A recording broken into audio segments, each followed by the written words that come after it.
Yo, what's up guys, welcome back to the channel, and today we're gonna discuss the best app for the worst year 2020. So let's get started. The apps are divided into different categories and all the timestamps are available in the description with their links, so you can check them out. So kicking things off with the favorite app in the list, and that is Notion. So in a nutshell, Notion is a task managing app, but in actuality it's much more than that. So for example, students can use this as a very good note-taking app, but for content creators like me, it could be a great tool managing for video scripts and other work stuff in a single place. For an average person, it could be a great filing system, so you can stay top on your expenditures. So basically, Notion can be anything you want. I 100% recommend you to try this app out. It would be a great start for hopefully a wonderful new year. The second app in the list is a video/photo editing app called as Foco. For video editing, this app lets you to do quick collages and minor edits to a photo. It gives you basic functionality like adding text, crop and watermark.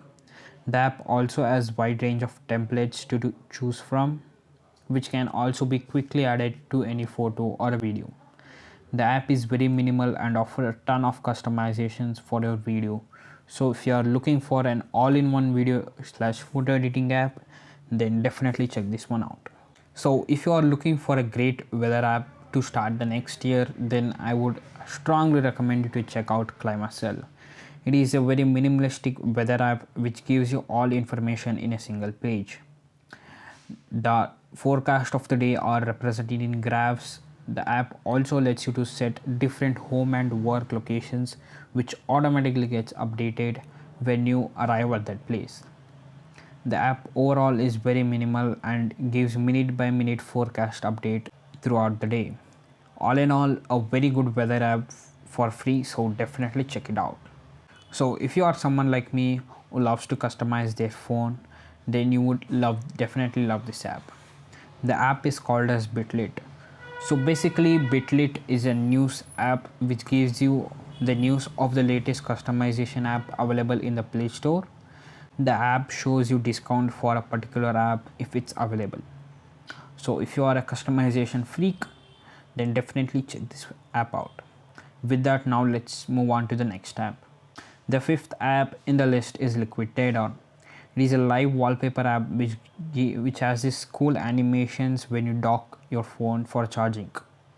What makes this app even cooler is that this app gives you outline of the internals of your phone, which honestly speaking is very minimal and cool in my opinion. The app is being constantly updated and you can even do it in a non-supported smartphone like me. All in all, a great customization app, so definitely check this out. The next app in the list is Ratio Launcher. Ratio is a minimalistic launcher which has this clean layout that is more focused on increasing productivity. The launcher organizes the apps automatically. The gestures of the launcher are pretty easy to get used to. All the apps are in a text-based format. You can click through a grouped page to see all the apps. The grouping is taken place in a single page. All in all, a very minimal launcher in my opinion for the minimalist out there. If you are a minimalist, then definitely check this out. Now let's move our focus towards the games of the year, which especially for me helped me to go through this quarantine. So the first game in the list is called as Zombie Hunter. The game is taken place in a post-zombie apocalyptic world where the character have to collect the loot scattered around the world in order to survive. The graphics in the game are pretty good. The game is offline, so no interrupting ads.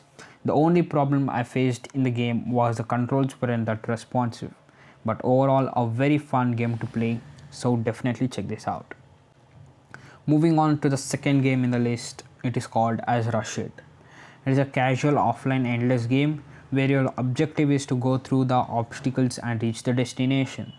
The game is challenging because you can only hit the obstacles which are the same color of the ball, and it even gets difficult as you progress through the game. All in all, a very fun and addictive game to pass your time, so definitely check this out. Saving the best for the last, the third and the last game in the list is called as Shadow Fight Arena. Shadow Fight doesn't need any introduction, but the latest game of them is just amazing. It's a 3v3 online multiplayer game where you get a specific character to choose from, and you will need to fight with other players around the world to progress through the game. The graphics are just phenomenal, the game sound effects are amazing. All in all, you really need to download this game right now because it's that much fun to play and that much good in my opinion. With that, it's time to conclude the video. So that's it guys for today. If you enjoyed the video, be sure to like it, share it, and please consider subscribing. It would mean the world to me. Until my next video, a happy Christmas and hopefully a happy new year. Peace out.